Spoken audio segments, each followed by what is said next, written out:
everybody. Thanks for being here. Hey.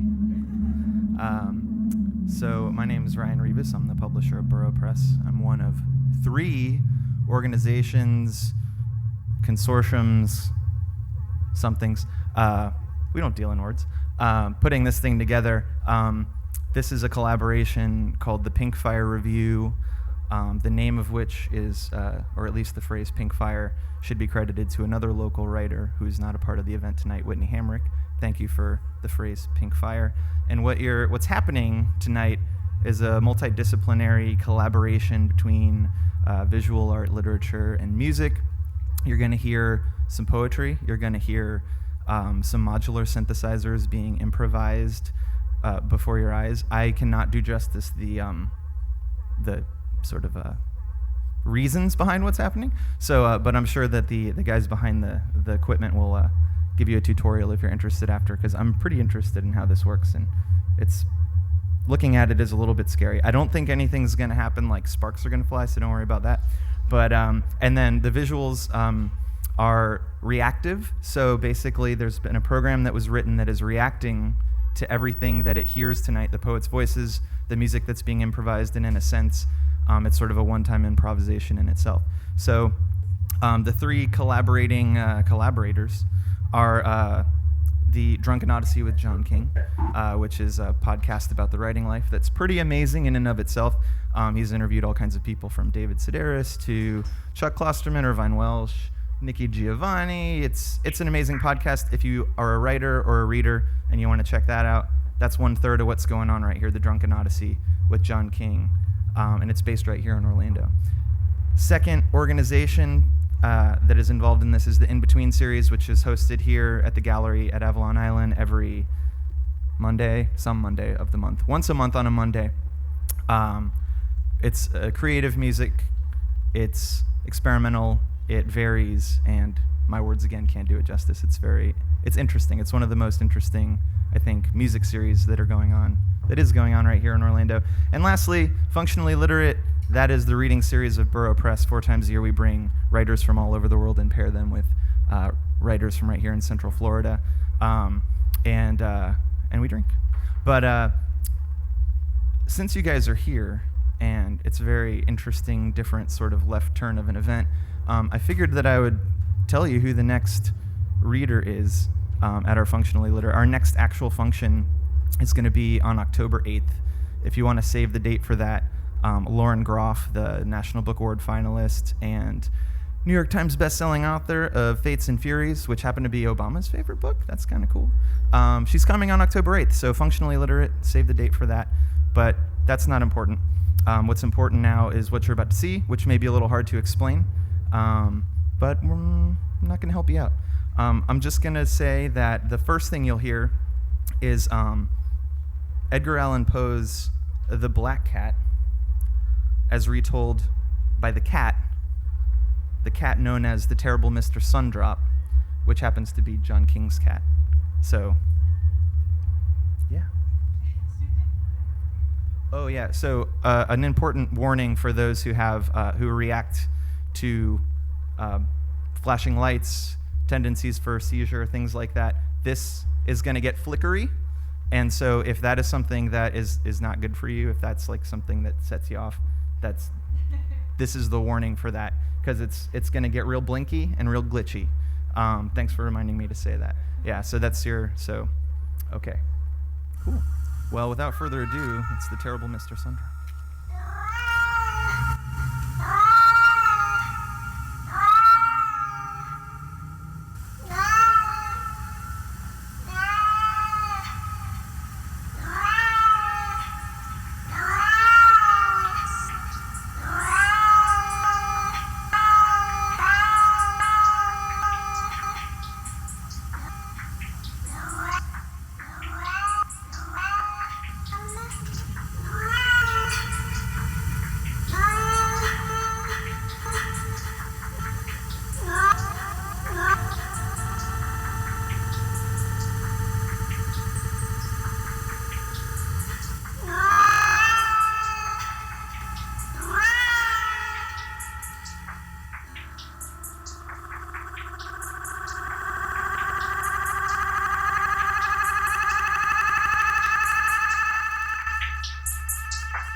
GPS has wanderlust.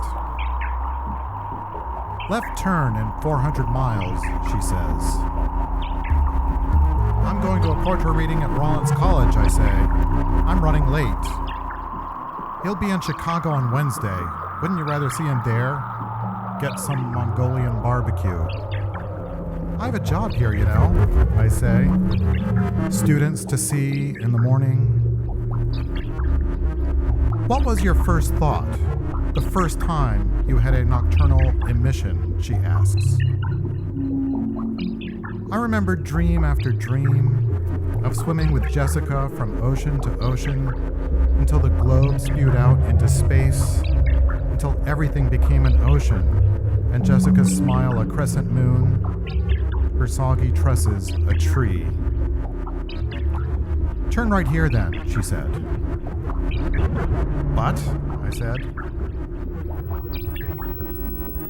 What are we listening to, she asks. Boccherini string quartets, I say. Ah, she says. So. I yank my iPod out of the center console. Number 1, Allegro Moderato, I say. It's a slightly melancholic dance through a mansion, don't you think? She says. Of course, I say. The GPS is now crying. I ease off the accelerator. Whatever's the matter, I say. No, no, no, she moans. The road on spools, an infinite gray ribbon parting sawgrass, and the sky a blue kite. Who are you, I ask. Someone who loves you, she stammers. Someone without hands, sitting in a chair and looking out a mansard window at the crows upon the musical staff of those electric lines. Okay, I say. Tell me where to go.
Westinghouse, not the direct current electricity Edison used in his own street lighting projects. Surely, he argued, alternating current electricity was more dangerous and therefore should be used for a more humane method of death than hanging. The term electrocution was first used to describe death by electricity when Thomas Edison killed a dozen stray cats and dogs at once with a Westinghouse generator. The smell of burnt flesh and hair permeated the air for blocks. George Westinghouse never tested the fatal potential of direct current electricity.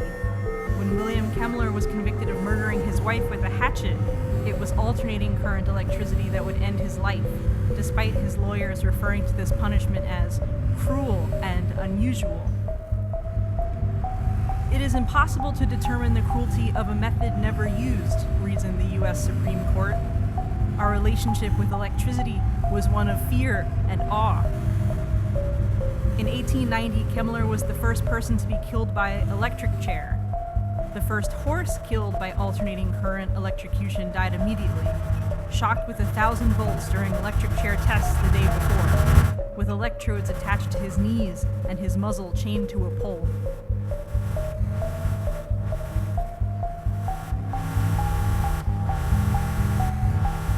"23 years later, Tennessee's first electric chair was built with the same gallows wood previously used to hang prisoners to death. In 1903, when an elephant in the Coney Island Circus was found guilty of murder and sentenced to electrocution, it didn't matter that the murder happened in self-defense, a result of cigars being put out on the tip of her trunk. At least 1,500 people gathered during the day to watch Topsy be fatally shocked with 6,000 volts of electricity.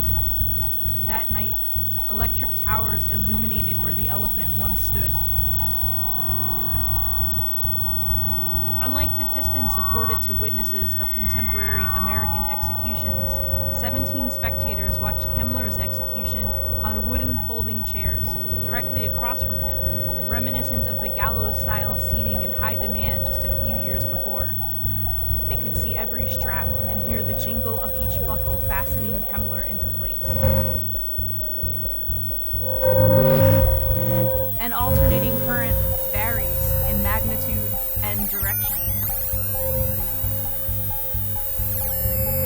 At the end of the 1800s, hospitals used electrotherapy to treat such afflictions as paralysis, rheumatism, and arthritis. Electrodes were first soaked in salt water and then applied to affected areas. To treat cancer, insanity, hysteria, and nervous exhaustion, patients stood on large copper electrodes, while another electrode attached to a wet sponge was passed over them. Thomas Edison, in charge of carrying out Topsy's death sentence, documented it in his short film, Electrocuting an Elephant, within which footage of her death is set to music.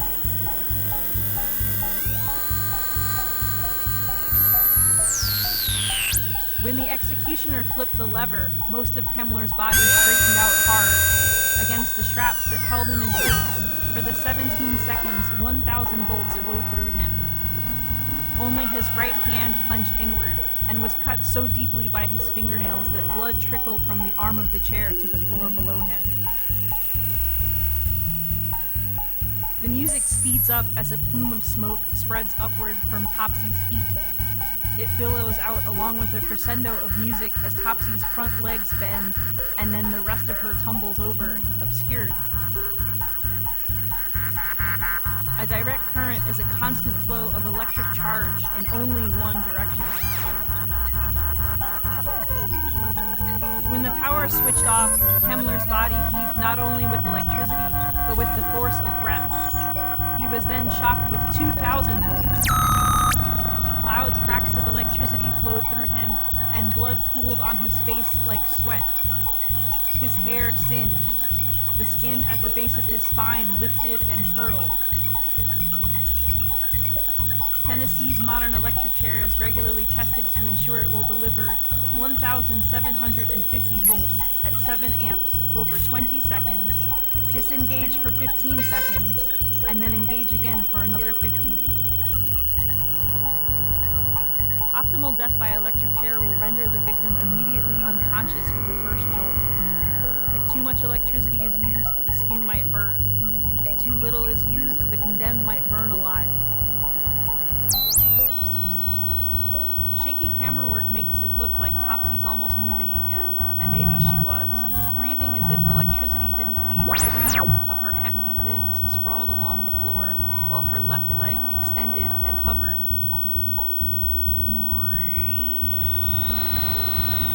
Death row inmates are given a choice of available modes of execution in all states but Tennessee, where death by electric chair is mandatory in the event lethal injection drugs are unavailable.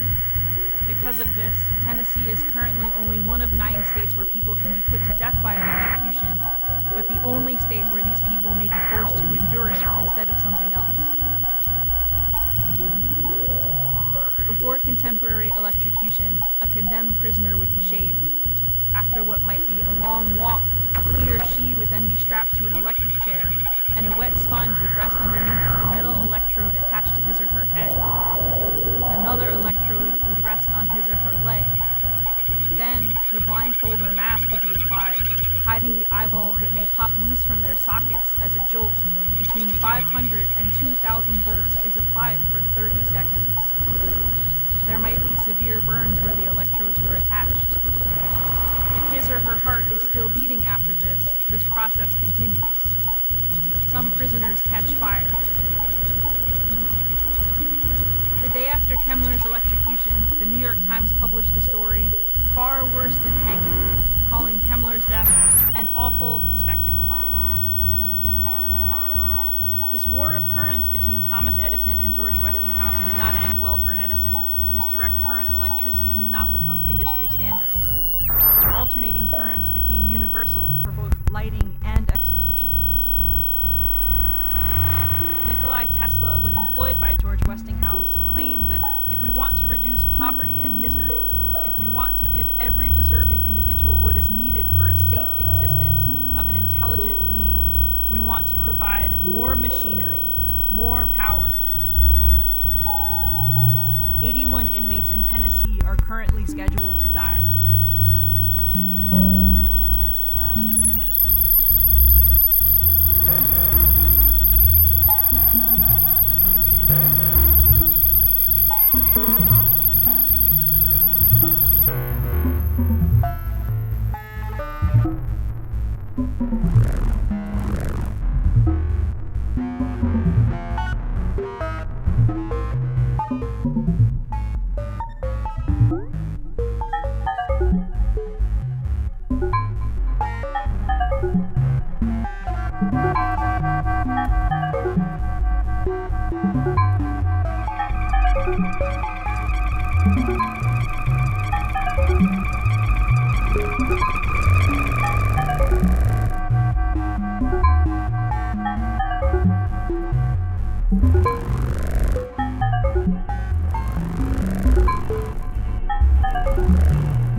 center of the universe, the Earth.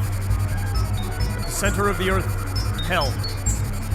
And in between walks Galileo Galilei, pacing out the shrinking circumference of his life, a cordial exile from Rome in a villa outside Florence. Sleep comes easier to the guards outside who lean against the walls and dream of children dancing around the black maypole. For Galileo, the bed is a drifting raft, his eyelids a rippling sail. He considers painting the ceiling with stars, but the students who come to him now are all maps and answers already, and he could not bear to see them roll their eyes to find a sky that does not move, blanketing them here, of all places, like some basilica heaven. They come to him with stories, and he finds it an unfair trade, these arrangements, his leftover lessons and guarded observations for their fresh and vital frontiers. Tales of a new voice at the Venezia Opera, growls of some savagery from the infant colonies over the sunset. Walk the surface of a sphere, he teaches, and your head will always travel further than your feet. Do not let this dissuade them from the chase. At night, his students open the windows and aim a rifle of glass at the eyes of God. Galileo feels the wind tickle through his beard, and he wonders what they see through the sights. An army of guardian angels walking their post around a jailhouse, or a carnival of dancers, carving sparks off a midnight carpet, calling to one of their own. He wonders, but never asks. In 1642, the dizziness of the chase overtakes his insomnia, and they find him there, a body at rest, except for the one part. A souvenir stolen by a scholar some 100 years later, Galileo's middle finger now stands in a museum in Florence. The students who come to see it cannot help to note how it faces southwest, towards Rome, and points to the stars.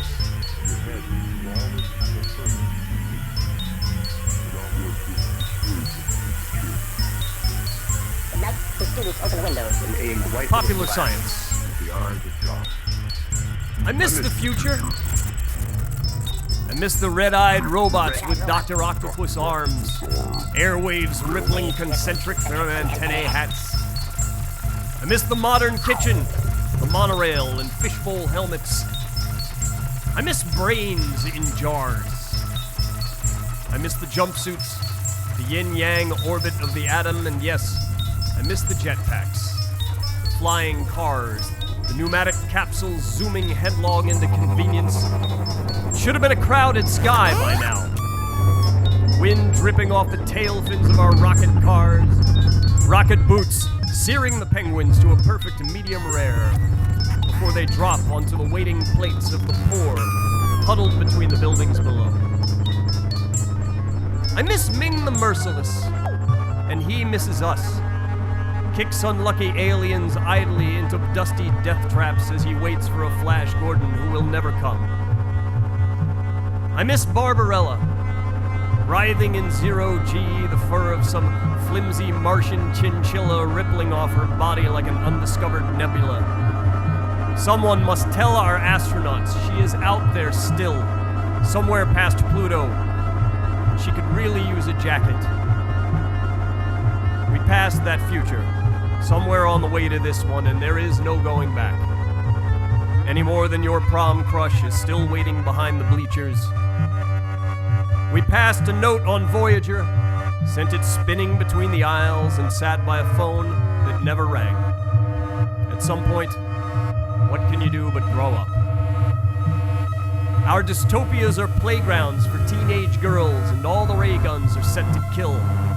We have given up on making the big screens bigger and simply brought the small ones closer. The future feels like glass and sounds like glass, and it is never more than 12 inches away. Brains in jars. With any luck, the robots will still be cool to carry us around one day after our limbs have shriveled away. after we realized with bittersweet relief they were neither the Daleks we feared, not the clanking, compassionate sidekicks with synthetic English accents, but only tools, like everything else.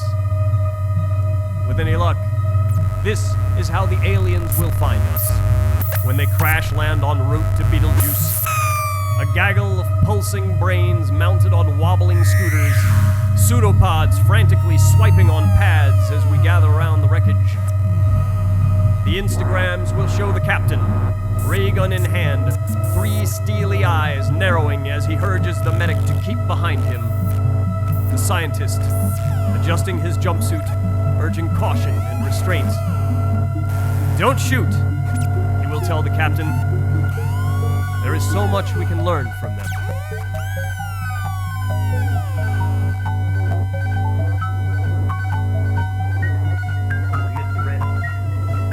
Mr. Red-eyed robot with Dr. Octopus arms, airwaves, rippling, concentric from antennae hatches. Should have been a crowd in the sky by now. I missed the red-eyed robot with Dr. Octopus arms, airwaves, rippling, concentric from antennae hatches. Should have been a crowd in the sky by now. I missed the red-eyed robot with Dr. Octopus arms, airwaves, rippling, concentric from antennae hatches. Should have been a crowd in the sky by now. I missed the red-eyed robot with Dr. Octopus arms, airwaves, rippling, concentric from antennae hatches.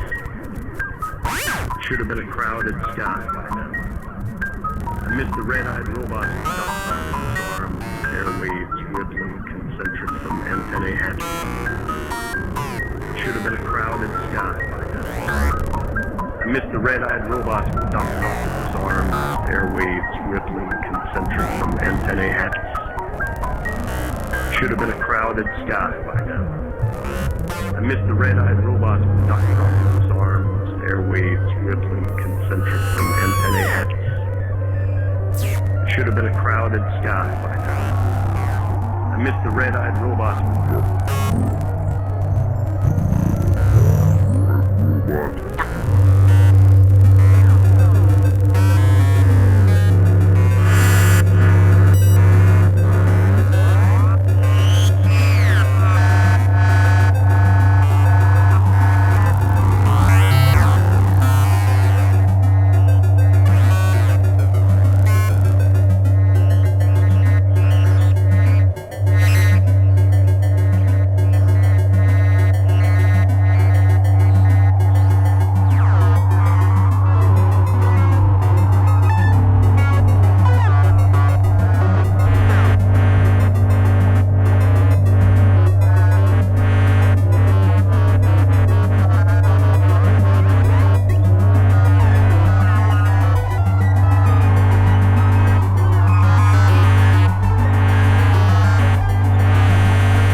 the human race exists the way it does today.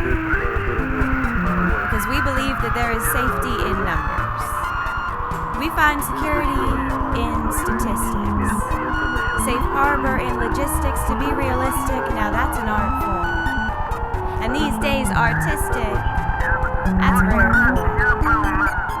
We were taught to conform to the norms set down before when we were still crawling on the floor. Before you could stand on your own 2 feet, defeat was beat into your nervous system. We live beneath a nervous system. The storm gathers in the sky. Plaster ceilings are why we don't recognize we are the eye. We look down. Backs thrown from glances at phones. Cricks in necks are more common these days than kisses upon them. We used to go for strolls. Take nature into our skulls. Scroll is the new exercise. We feed on news feed. News, it travels fast these days. Days like these call for fast food. Fuel up your fast car for the fast lane because we're late. We lost track of time. We lost track of time. We're living memories of lost love. We are losing everything we love. So caught up in the past and the present and the present and the present. For the future to present itself. I won't know until data tells me that hashtag Bumblebee is exclusively TBT. Question, would you notice if the variety of produce produced reduced began to dwindle like our bird populations? My honest answer? Only if it makes the front page of Reddit.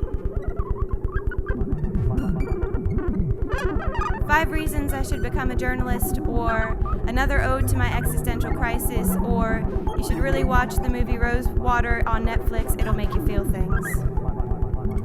1. Truth and beauty seldom sit in the same room. Beauty is timid and fleeting. Truth is brutal but freeing. The first time I took truth into my fist was the first day I looked death in the face. It was a skull scattered across pavement. When the fuel tank of the sedan exploded, the flames spoke my name. The heat licked my cheeks, said, "My dear, there is no use for tears here." 2. Fear is not a reliable friend, because fear is fleeting. Fear is afraid of truth, because truth is all that will continue after your brain matter matters no more. Sometimes I think nothing matters anymore.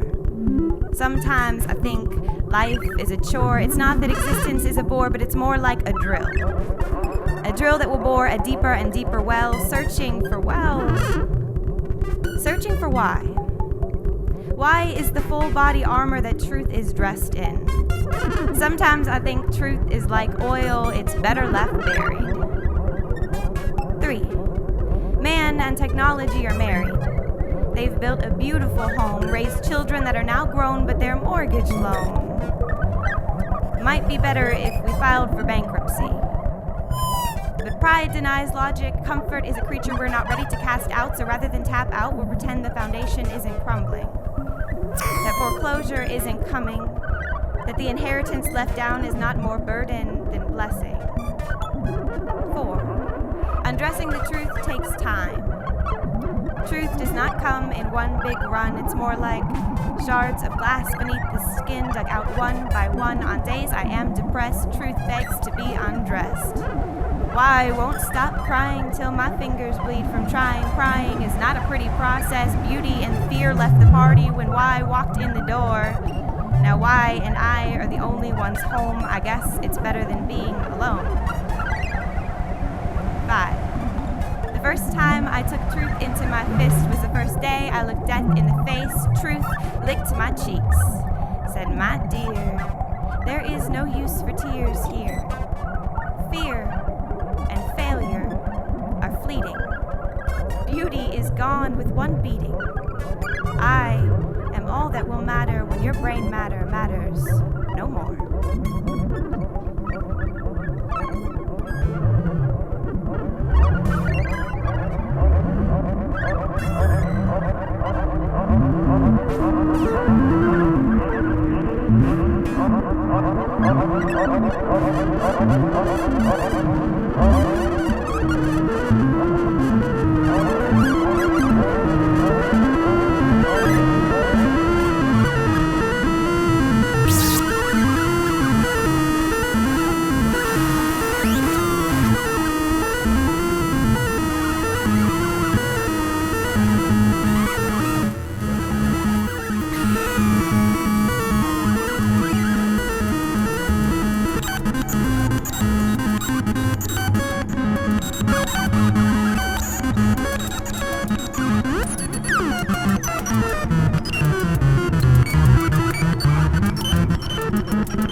conducting Pachelbel's canon, yawn, primary colors, into an auditorium of empty seats to show a starched shirt, black ties, broken orbits, like popcorn inside of popcorn.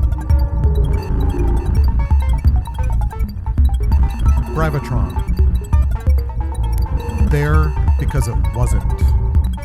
Shadow of a shadow, a grain of sand, this apoplectic dimension Trees of dendrites oscillating the yeast of the loaf that Mickey Mouse ate in 1931. I am here now in the film, waving from this lariat in black and white. Constance. Rattling of sashes curled around the fabric of a moment, exploding with sky, is an erupting, foaming ale on another continent, a purple matrix awaiting the horns of a new national anthem. Tachyon. Emissaries of fire reaching into the bleachers to snatch hummingbirds from a bare hand.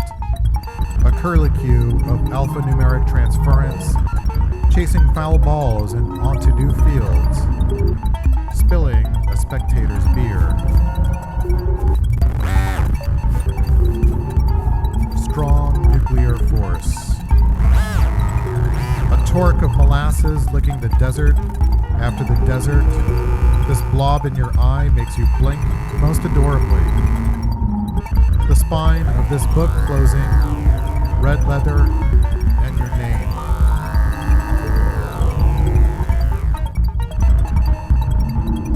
Muon. Beneath the sofa cushion, shapes are dancing. Maenads in a cool oven, rising within themselves, twisting inside, making time, making space. Satellites.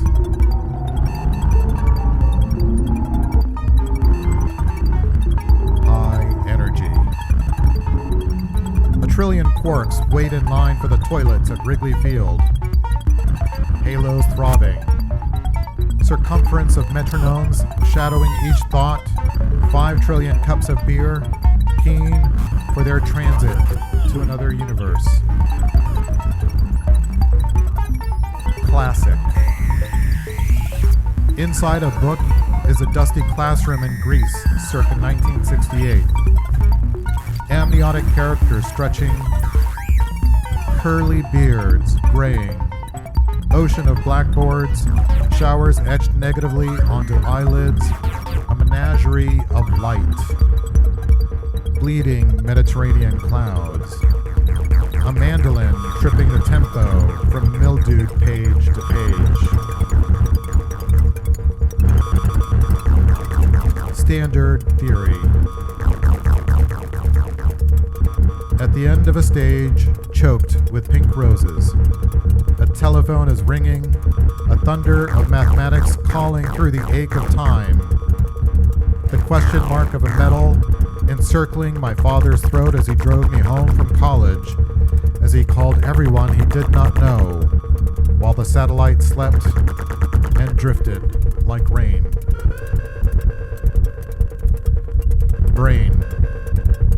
A stairway to a stairway elsewhere, faster than a buffalo's question, escape velocity of self. An engineer will need a cane, chasing faster, further, slower, in an electric escalator zooming up, God's nose.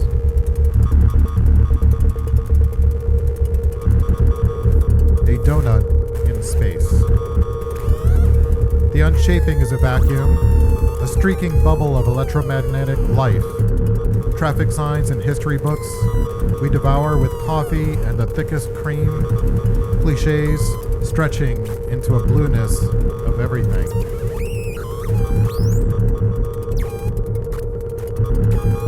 Brain. Sometimes I talk to myself, but what I want to know is, are you listening?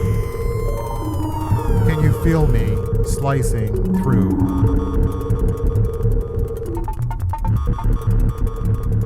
Supersymmetry. 11 rooms in the back of the eye, the pen a ladder, from room to eye to rooms, a castle of time to look through, castles snarling in the sky. The right quantum. A rope of light spanning the kitchen of the universe, the cream in a ceramic cup in a dinner, an An angry door screaming, so many ropes of light.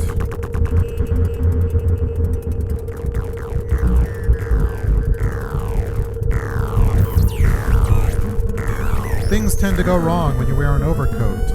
The subatomic twitchings of the universe get hostile. This bracelet, an accurate noose that bursts decades apart. Faces of ash falling, ticking, in tall grass. Inflationary cosmologies. The wall-to-wall carpets devoured the microwave. Digs its toes into the lawn, burping lithium quilts, bathing the universe. Opaque rain onto the words of this poem. A topography of photons. This electric storm on your tongue.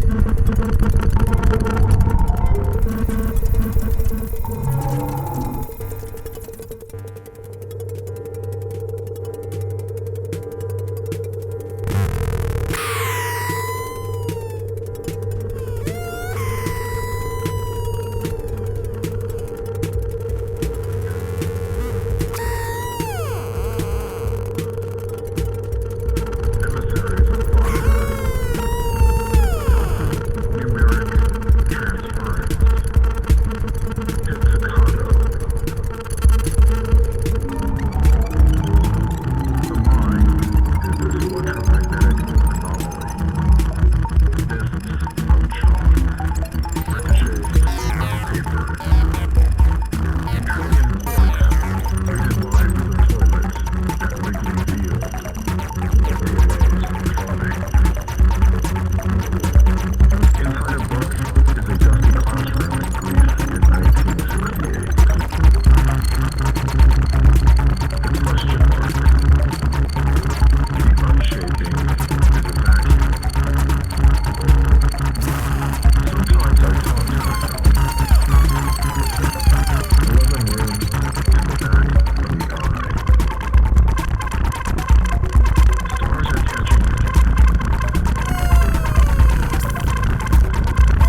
right.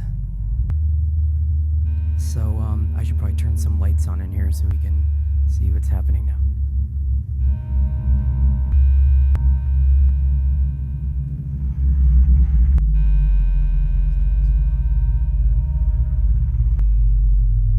So, that is what we intended to do. Thank you. Woo!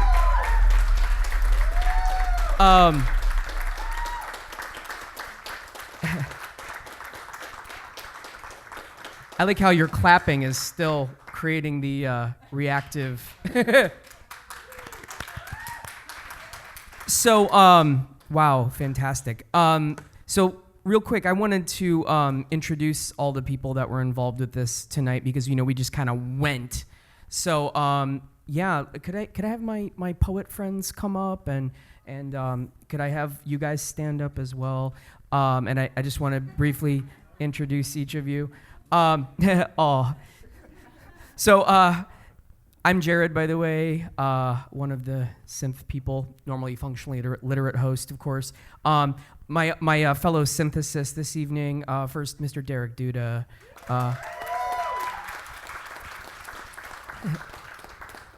And next to him, John Curtis. Each of them were operating different collections of electronics, and collectively you were hearing the total of what we were all doing. At the far end, Ginger Lee, aka Synthestruct.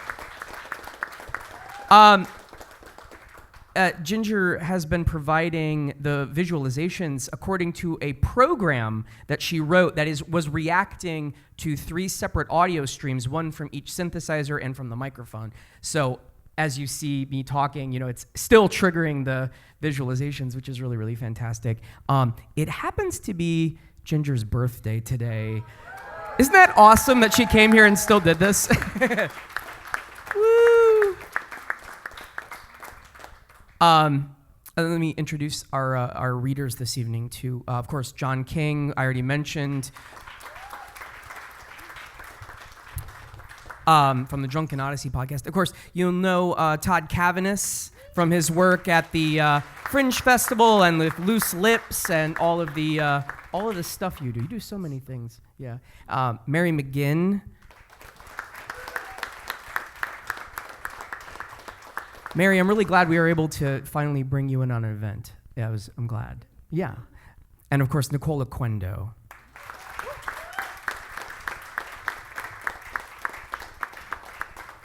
Well, this has been phenomenal. John, do you want to say anything?